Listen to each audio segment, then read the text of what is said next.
你還在正手不轉體，殺球壓不住了。半場球也直奔後場，會做蹬轉，但一身力氣發不出去，稍微被動就只能無奈起球。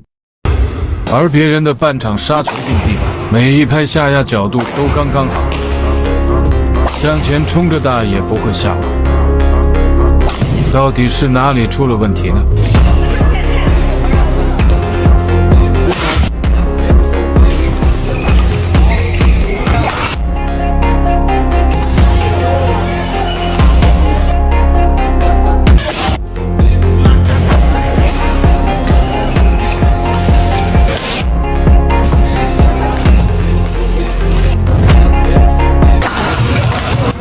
让我們正式開始吧。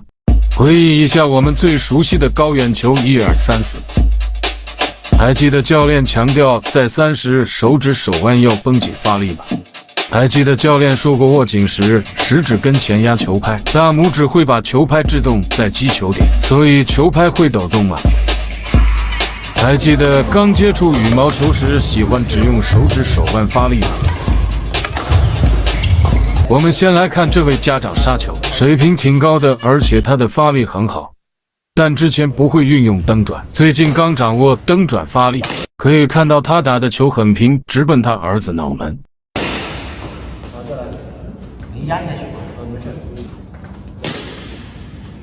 依然壓不下來，而且球速不快，然後讓他用自己之前的動作上。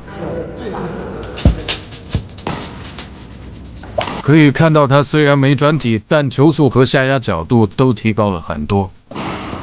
這是很多球友在剛學會蹬轉發力後會犯的錯誤，試圖通過身體發出更大的力量，而忽略了爆發的威力。爆發力是指在最短時間內以最快速度完成動作的能力。我們應該怎樣將蹬轉匯聚的全身力量爆發出去呢？看個小遊戲，在跳繩揮速一定時，出現另一個支點攔截轉動，跳繩會隨新支點轉動，新支點離跳繩手柄越近，攔截後的轉速越快。而手腕就是離球拍最近的支點。在我們剛接觸羽毛球時，會想用手腕發更大的力，而學習蹬轉後會想用身體發更大的力。而高手想的是怎麼樣通過身體匯聚更多的力，再用手腕爆發。這裡順便提一下鞭打發力，這是手腕繃緊，直接把拍揮下。這是先揮小臂，然後帶動手腕，再繃緊揮下。很明顯，後者更有力量。羽毛球中的鞭打發力可以理解為關節滯後層層遞進，沒有爆發的蹬轉就好像沒有牙齒的老虎，白白匯聚了力量，但發不出去。往前撲球也很容易下網，怎麼做才能變成這樣呢？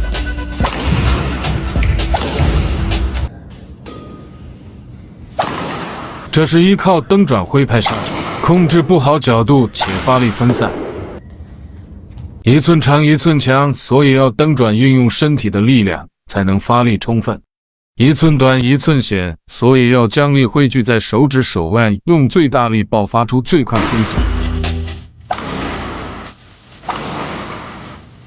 擊球瞬間，力量已經從胳膊傳導手腕，所以胳膊擊球瞬間處於放鬆狀態，而手腕在此刻繃緊發力。擊球後，手腕也放鬆，此時會產生胳膊因放鬆向前隨揮，球拍因剛剛的形變產生回彈，手腕因放鬆隨球拍上揚。如果缺少了手腕的爆發和制動，很難控制下壓角度。所以正確的揮拍和發力是這樣子。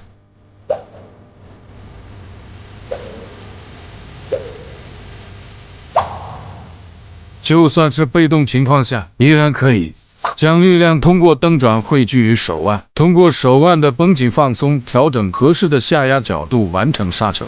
這也是很多運動員在重殺後拍頭會上揚的原因。